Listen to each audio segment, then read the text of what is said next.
심각한 병은 아닌데 가끔씩 발생하는 이 어지럼증 때문에 큰일을 당할 수도 있는 위험한 증상이 있습니다. 우리가 누워있거나 앉아있다가 이렇게 탁 일어날 때 머리가 핑 도는 어지럼증 느껴보신 경험 있으시죠? 그런데 유난히 이런 증상을 자주 그리고 너무 심하게 겪으시는 분들도 계세요. 이런 증상을 우리가 기립성 저혈압이다라고 얘기를 합니다. 정상 혈압이거나 심지어 고혈압인 분들도 이 기립성 저혈압을 경험하기도 합니다.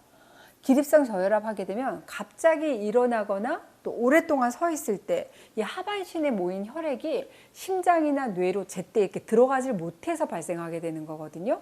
시신경이 있는 후두부에도 혈액량이 점점 줄어들게 되면서 어떻게 돼요? 눈앞이 깜깜해지고 이런 증상이 함께 생기기도 하는데, 컨디션이 굉장히 좋지 않거나 아주 피곤한 날, 또 어쩌다 한 번씩 이런 증상을 겪는 건 큰 문제는 되지 않습니다.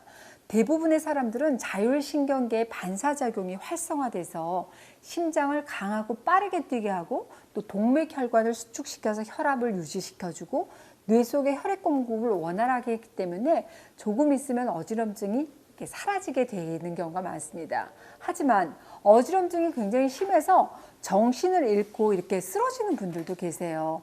우리가 실신할 때 낙상이라든지 골절이 발생해서 더 큰 사고가 되기도 합니다.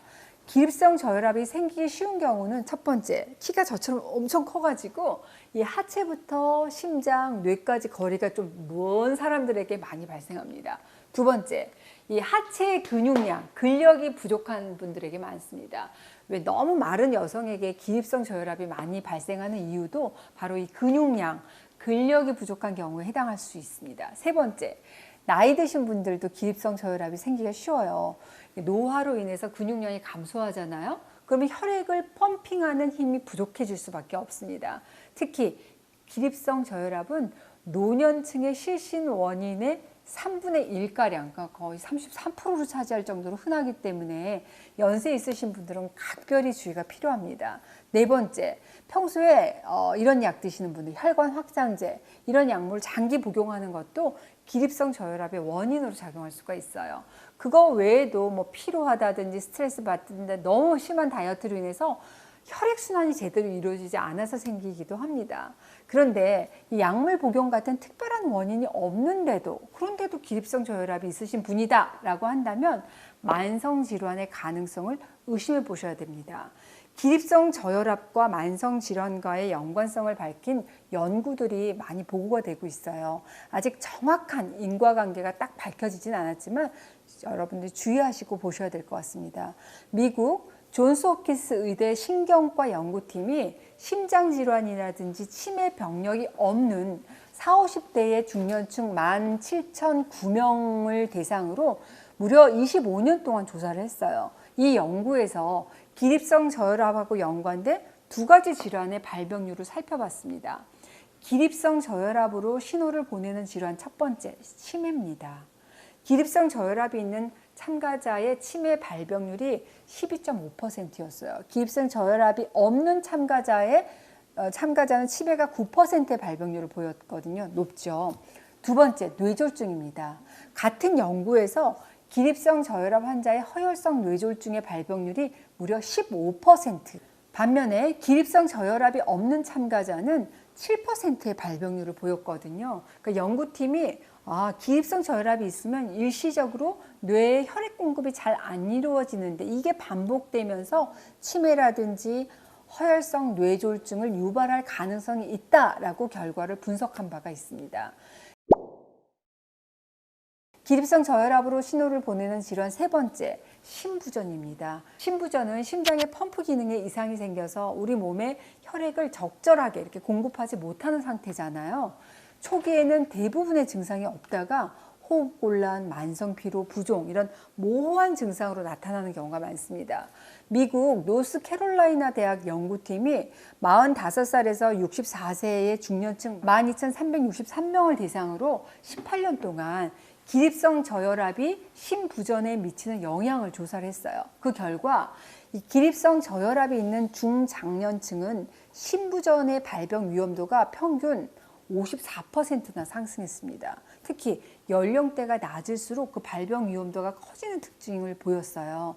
그러니까 45살에서 55세에는 평균 90%나 증가했다는 결론을 발표를 했습니다. 엄청난 거죠. 노년층은 심혈관 이상이 없어도 기립성 저혈압이 잘 생기기 때문에 심부전의 발생 위험이 중년층에서 더 올라간 것이라고 볼 수가 있겠는데, 여러분들이 40, 50대면서 내가 기립성 저혈압이 있어, 이게 심해 하시는 분들은 꼭 심혈관의 이상을 의심해보고 검사를 받아보시기를 권해드립니다.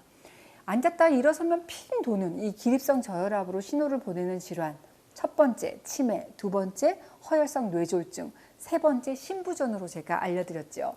다시 한번 말씀드리지만 이 기립성 저혈압 그리고 질환들과의 정확한 연관성은 앞으로도 더 많은 연구가 필요한 단계이기도 합니다. 그렇기 때문에 너무 여러분들이 겁을 막 내고 하시는 것보다는 정확한 검사를 통해서 그 가능성을 확인해 보시라고 제가 여러분들에게 조언을 드리고 싶습니다.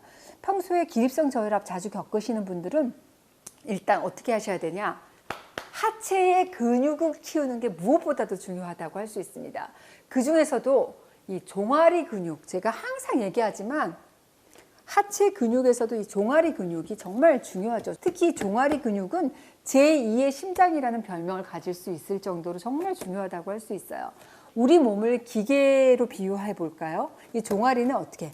펌프와 같은 역할을 담당하고 있습니다.